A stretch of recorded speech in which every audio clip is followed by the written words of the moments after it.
मध्य प्रदेश के भोपाल से प्रस्तुत हैं आज के प्रमुख प्रादेशिक समाचार। नमस्कार, समाचारों के साथ मैं ध्रुव तिवारी। सबसे पहले इस बुलेटिन के मुख्य समाचार। मध्य प्रदेश में उर्वरक की कालाबाजारी करने वालों पर होगी कठोर कार्रवाई, कहा मुख्यमंत्री डॉक्टर मोहन यादव ने। प्रधानमंत्री नरेंद्र मोदी कल सुबह 11 बजे आकाशवाणी पर मन की बात कार्यक्रम में अपने विचार साझा करेंगे। राज्य में आज से 2 अक्टूबर तक जल हमारा जीवन धारा थीम पर चलाया जा रहा शक्ति अभियान। अगले 24 घंटे में प्रदेश के कुछ जिलों में तेज बारिश का येलो अलर्ट जारी रहेगा। आइए अब समाचारों के साथ देखते हैं समाचारों को विस्तार से।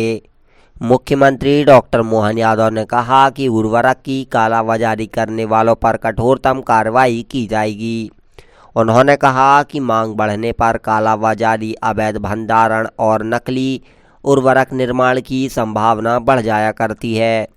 डॉक्टर यादव ने कहा कि उर्वरक के अवैध परिवहन एवं नियंत्रण रखने के लिए एक जिले से दूसरे जिले में उर्वरक मूवमेंट पर भी सतत निगरानी रखी जाएगी।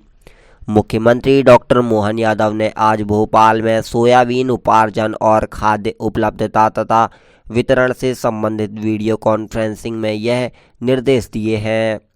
मुख्यमंत्री ने कहा कि प्रदेश में प्राकृतिक खेती को प्रोत्साहित किया जाए, साथ ही किसानों को आवश्यकता अनुसार DAP के स्थान पर NPK और लिक्विड नैनो यूरिया के प्रयोग को बढ़ावा देने के लिए ज़्यादा से ज़्यादा जानकारी दी जाए।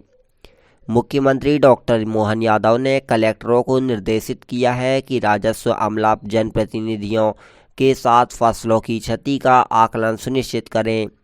मुख्यमंत्री डॉक्टर मोहन यादव ने अमाना के स्तर पर खाद्य बीज विक्रय, भंडारण और परिवहन करने वालों के विरुद्ध भी कड़ी कार्रवाई करने के निर्देश दिए हैं। प्रधानमंत्री नरेंद्र मोदी कल सुबह 11 बजे आकाशवाणी पर मन की बात कार्यक्रम में देशवासियों के साथ अपने विचार साझा करेंगे। यह मन की बात कार्यक्रम की 114वें कड़ी होगी। वहीं श्री मोदी ने तीसरी बार प्रधानमंत्री पद संभालने के बाद यह मन की बात कार्यक्रम का चौथा अंक होगा। यह कार्यक्रम आकाशवाणी और दूरदर्शन के सभी नेटवर्क, आकाशवाणी समाचार वेबसाइट और न्यूज NIR मोबाइल ऐप पर भी प्रसारित किया जाएगा। इसे आकाशवाणी समाचार, DD न्यूज़, PMO और सूचना एवं प्रसारण मंत्रालय के चैनलों पर भी सीधे प्रसारित किया जाएगा। हिंदी प्रसारण के तुरंत बाद आकाशवाणी क्षेत्रीय भाषाओं में भी इसे प्रसारित करेगा। केंद्र में प्रधानमंत्री नरेंद्र मोदी के तीसरे कार्यकाल के पहले 100 दिन पूरे हो गए। इन दिनों के दौरान विभिन्न क्षेत्रों में उल्लेखनीय प्रगति देखने को मिली है। आदिवासी बाहुल्य बालाघाट जिले में भी इंफ्रास्ट्रक्चर काफ़ी तेजी से विकसित हुआ है। बालाघाट में सड़क, बड़े पुल, ओवरब्रिज और रेल कनेक्टिविटी में काफ़ी प्रगति देखने को मिली है। जिले के अभय कोचर ने बताया कि लोगों को आवागमन और रोजगार सहित अन्य सुविधाओं का यहां अच्छा खासा लाभ मिलने वाला है।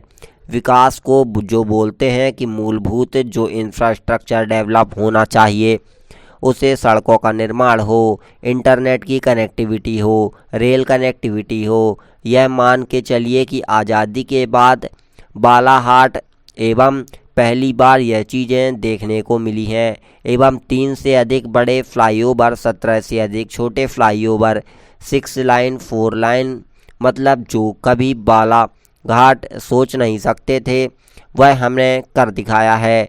हमें नदी यदि पार करना है तो माँ वैनगंगा नदी पार करना होता है, तो हमारे पास उस पार जाने के लिए केवल एक ब्रिज था। आज उस नदी पर 7 ब्रिज का निर्माण चल रहा है और 2 ब्रिज कंप्लीट हो चुके हैं। आकाशवाणी भोपाल में स्वच्छता ही सेवा अभियान और एक पेड़ एक माँ के नाम अभियान अंतर्गत अनेक गतिविधियां भी संचालित की जा रही हैं। इसके अंतर्गत आज नगर निगम महापौर मालती राय ने कार्यक्रम परिसर और आकाशवाणी कॉलोनी में स्वच्छता अभियान की शुरुआत की है। इस मौके पर उन्होंने कहा है कि हमारा लक्ष्य भोपाल शहर को स्वच्छता में अग्रणी बनाना है। इस दौरान उन्होंने एक पेड़ मां के नाम अभियान के अंतर्गत आकाशवाणी परिसर में पौधारोपण भी किया है। मध्य प्रदेश के 29 सांसदों को नई जिम्मेदारियां मिली हैं। दरअसल मोदी सरकार ने तीसरे कार्यकाल में डिपार्टमेंटल पार्लियामेंट स्टैंडिंग कमेटियों का गठन कर दिया है, जिनमें एमपी के 29 सांसदों को शामिल किया गया है। इनमें राज्यसभा और लोकसभा के भी सदस्य शामिल हैं। कांग्रेस के सांसद विजय सिंह एवं दिग्विजय सिंह को कमेटी का अध्यक्ष बनाया गया है। बीजेपी की राज्यसभा सांसद सुमित्रा वाल्मीकि 2 समितियों में सदस्य बनाई गई हैं। इसके साथ ही केंद्रीय मंत्री और झारखंड में बीजेपी के चुनाव प्रभारी शिवराज सिंह चौहान ने भी बड़ा ऐलान कर दिया है। शिवराज सिंह ने कहा कि झारखंड में बीजेपी की सरकार बनी तो माताओं और बहनों को हर महीने 2100 रुपये दिए जाएंगे। शिवराज ने कहा है कि यह वादा एमपी में लागू लाडली बहना योजना से भी बड़ा है, जहां महिलाओं को हर महीने 1250 रुपये दिए जाते हैं। वहीं झारखंड में महिलाओं को हर महीने 2100 रुपये दिए जाएंगे। शिवसेना यूबीटी नेता संजय राउत ने कहा, मुंबई यूनिवर्सिटी बहुत बड़ी ऐतिहासिक संस्था है।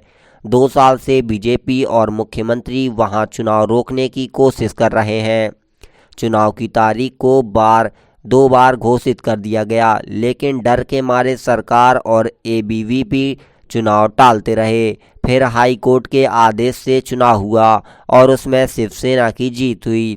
इससे पता चलता है कि महाराष्ट्र का युवा शिवसेना के साथ खड़ा है, महिलाएं शिवसेना के साथ हैं।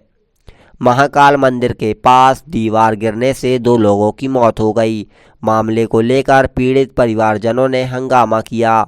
मलबे में दबने से अजय और फरीन राठौर की मौत हो गई। अजय के परिवारजनों ने शव रखकर मोहन नगर चौराहे पर चक्का जाम कर दिया।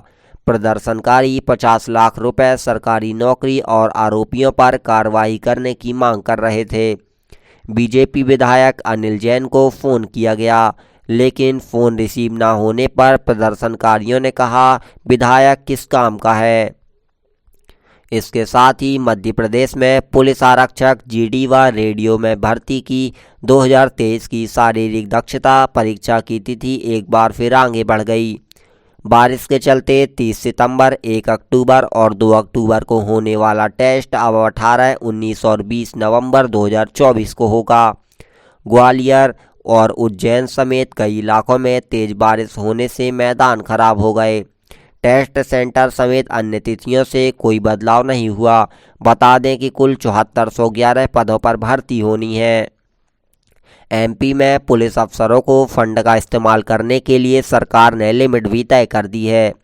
नए नियम के अनुसार अधिकारियों को उनके रैंक के हिसाब से खर्च की अनुमति होगी। अब एडीजी रैंक के अधिकारी सिर्फ 5 लाख रुपए साल भर में खर्च कर सकेंगे। इसी तरह आईजी और डीआईजी 3 लाख रुपए, एसपी और कमांडेंट को 2 लाख रुपए खर्च करने होंगे। पुलिसकर्मियों के इलाज और अस्पताल में खरीदी के लिए अफसरों को भी पावर दिए जाएंगे। जम्मू में पीएम मोदी की रैली में मोदी ने बड़ी बातें कहीं। उन्होंने कहा, नया भारत घर में घुस कर मारता है। गोली का जवाब हमने गोली से दिया है। आज की रात ही सर्जिकल स्ट्राइक हुई है। आतंकवादियों पर कांग्रेस की नीति गलत थी। इसके साथ ही मोदी ने आगे कहा है कि कांग्रेस ने सर्जिकल स्ट्राइक के सबूत मांगे थे। हमने OROP लागू किया है। कांग्रेस अर्बन नक्सलियों के कब्जे में है। कांग्रेस ने संविधान का गला घोटा है। कांग्रेस, एनसी, पीडीपी ये संविधान के दुश्मन हैं। इन सभी बातों को मोदी ने कहा है। इसके साथ ही मध्य प्रदेश में प्राकृतिक आपदाओं की लिस्ट में लू भी शामिल कर दिया गया है। अब सरकार ने लू से मौत होने पर मुआवजा देने का ऐलान किया है। केंद्रीय गृह मंत्री के निर्देश पर राज्य सरकार की ये अधिसूचना अगली गर्मियों से शुरू होगी। राज्य आपदा प्रबंधन प्राधिकरण के डिप्टी डायरेक्टर सौरभ कुमार सिंह ने कहा, राज्य में कई इलाके भीषण गर्मी से प्रभावित होते हैं। इनमें बुंदेलखंड समेत ग्वालियर, चंबल संभाग और मालवा निवाड़ हैं। यहाँ पर मध्य प्रदेश में आइए देख लेते हैं मौसम का अलर्ट क्या कहता है। मध्य प्रदेश में बारिश का दौर जारी है। मौसम विभाग ने आज बड़वानी, अलीराजपुर, झाबुआ, धार, राजगढ़, बुरहानपुर, खरगोन, रतलाम, उज्जैन, देवास, आगरमालवा, मंदसौर, गुना, शिवपुरी, सिंगरौली, मऊगंज, सतना सहित 28 जिलों में यहां पर बारिश का येलो अलर्ट जारी किया है। रविवार के बाद से बारिश की गतिविधियां धीमी हो जाएंगी। तो साथियों, आज के समाचार बुलेटिन में इतना ही। इसी प्रकार की न्यूज़ के लिए चैनल के साथ बने रहें। तब तक के लिए धन्यवाद। Thank you for watching.